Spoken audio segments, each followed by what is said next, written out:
Ya. Bismillahirrahmanirrahim. Assalamualaikum warahmatullahi wabarakatuh. Alhamdulillah wassalatu wassalamu ala Rasulillah wa ala alihi wa sahbihi wa man wala amma ba'd. Abu Umum wali santri kaum muslimin dan muslimat yang dirahmati Allah Subhanahu wa taala. Kita lanjutkan materi selanjutnya adalah terkait mondokin anak. Hal penting apa sajakah bagi orang tua yang harus diketahui sebelum mondokin anaknya ke pesantren?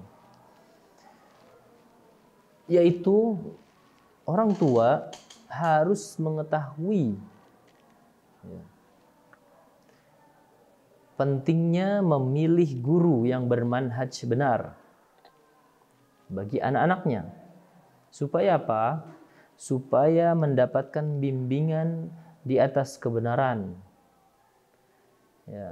Supaya anak tersebut mendapatkan ilmu yang hak, yang dengan ilmu itu menjadi keberkahan baginya dan bagi orang lain. Abu Umum yang dirahmati Allah Subhanahu wa taala memilih dan menyeleksi, memperhatikan guru bagi anaknya, hal penting yang harus diketahui orang tua. Kenapa? Karena apa yang akan dilakukan oleh murid pasti akan dilihat, pasti hasil dari apa yang dilihat oleh santri terhadap gurunya di pesantren. Apa yang diucapkan oleh santri adalah hasil dari apa yang didengar ucapannya dari para gurunya. Apa yang dipraktekkan oleh santri adalah hasil dari apa yang diperhatikan oleh guru-gurunya di pesantren. Begitu seterusnya.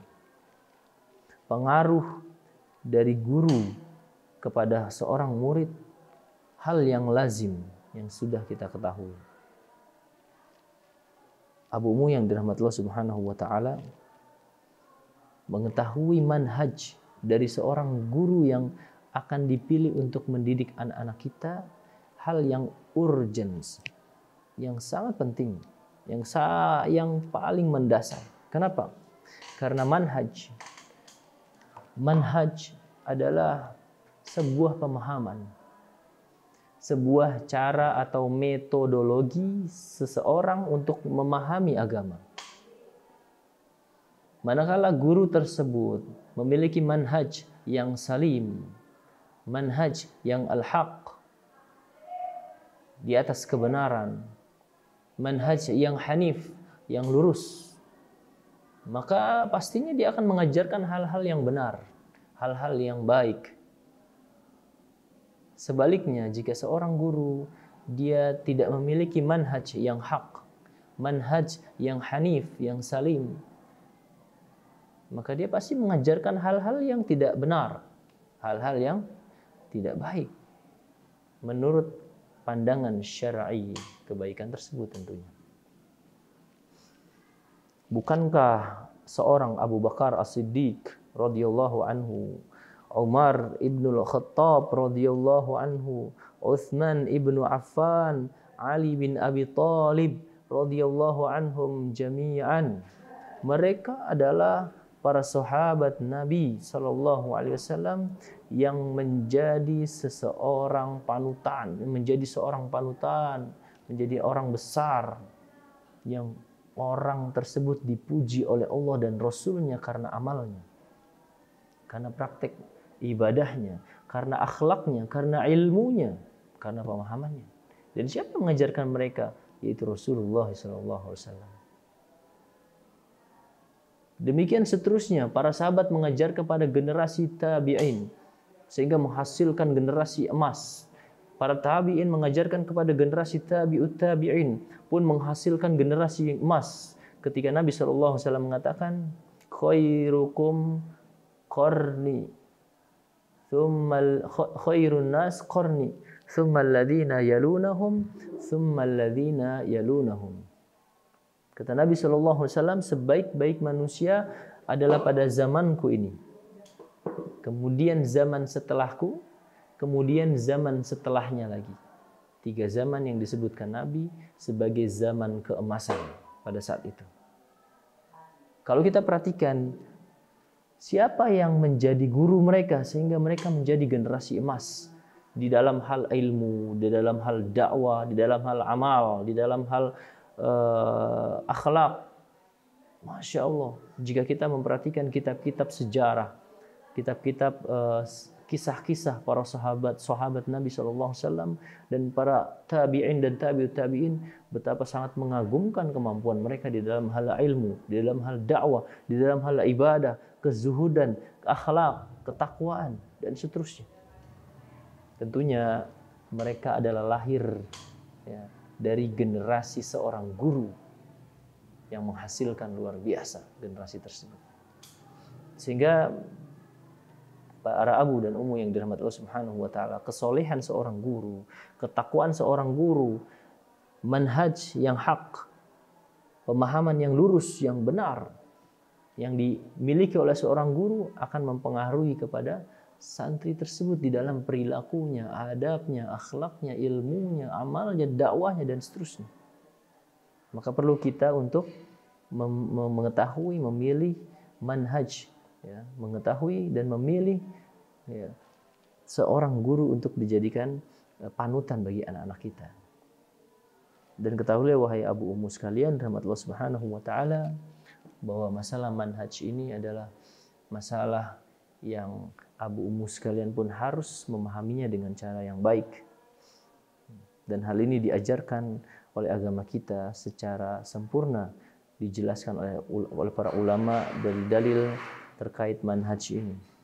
Ya, di mana dengan manhaj ini kita bisa membedakan mana hak dan yang batil, mana yang sunnah, mana yang bid'ah, mana yang tauhid, mana yang syirik, mana yang zalim, mana yang adil, mana yang putih, mana yang hitam, mana yang sahih, mana yang tidak sahih, dan seterusnya. Karena manhaj ini, metode pemahaman ini menjelaskan kepada kita kebenaran yang terang, di mana tolak ukur kebenaran tersebut berdasarkan sumber-sumber, berdasarkan dalil-dalil syar'i dari Al-Quran, kemudian dari Al-Hadis, kemudian dari pemahaman para sahabat, kemudian dari pemahaman para ulama yang mengikuti pemahaman para sahabat, dan seterusnya dari generasi ke generasi, yang ketika kita mengetahui ilmu dari mereka, pasti ada kebenaran dan ketenangan kita menjalankannya. Karena itu adalah agama.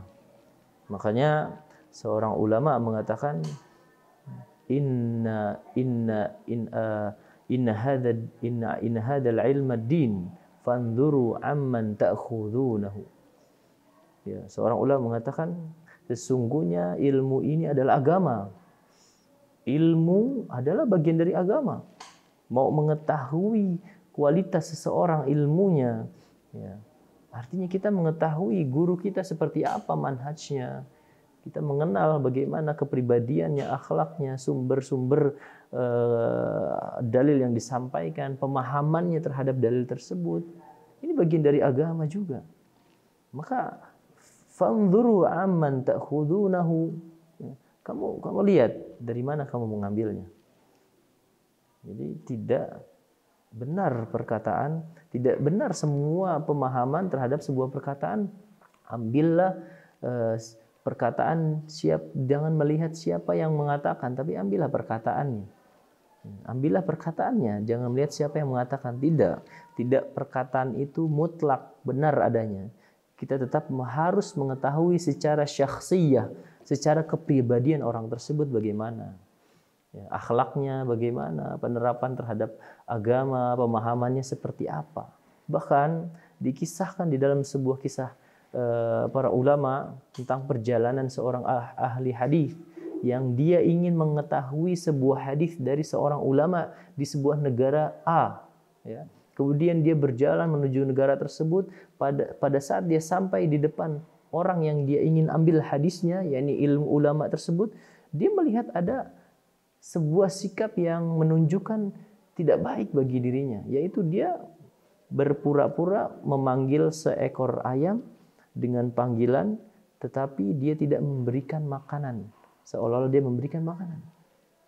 Dan orang ini, penuntut ilmu ini mengatakan bahwa ulama ini sungguh berdusta kepada seorang hewan, kepada seekor hewan.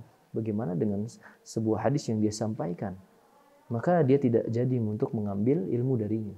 Bagaimana mungkin dia bisa berdusta kepada hewan? Berdusta kepada hewan. Lalu kepada manusia tentu dia lebih mudah untuk berdusta. Masya Allah. Sampai seperti itu praktek para ulama di dalam mengambil sebuah ilmu dari seorang guru. Karena tidak benar pernyataan bahwa undur ma qala wala tandur man qala. Tidak semata-mata mutlak benar yang disampaikan perkataan tersebut. Tapi ya, yang lebih tepat adalah perkataan seorang ulama, inna hadzal ilma ad-din fanzuru amman ta'khudunahu. Sesungguhnya ilmu ini adalah agama, maka perhatikan dari siapa kamu mengambil agama ini. Dan para ulama ahli hadis pun sering mengungkapkan jika dia ingin menyampaikan sebuah hadis, mendengar sebuah hadis dari seorang ulama, maka dia mengatakan sammu rijalakum. Sammu rijalakum. Coba tolong sampaikan sanad hadisnya, kamu dari siapa mendengar, sampai kita ini yakin bahwa apa yang kamu sampaikan adalah hadis yang sahih. Masya Allah, sampai seperti itu mereka dalam mengambil sebuah hadis. Maka demikian juga kita. Ketika kita ingin memondokkan anak kita ke sebuah pesantren, perlu kiranya kita untuk mengetahui manhaj, pemahaman dari seorang guru yang menjadi teladan anak kita. Jika pemahamannya saja sudah salah, yakni tidak pemahaman di atas fahmi ala fahmi salaf, di atas pemahaman manhaj salafus soleh, di atas pemahaman manhaj ahlus sunnah wal jamaah, maka bisa dipastikan bahwa murid atau anak kita yang menjadi muridnya tidak akan mendapatkan ilmu di atas basirah, di atas kebenaran. Allahu a'lam bishawab. Wa sallallahu ala nabiyyina Muhammadin wa akhiru da'wana alhamdulillahi rabbil alamin. Assalamualaikum warahmatullahi wabarakatuh. Ma'had Tafizal Yusra, mahadku taman surgaku.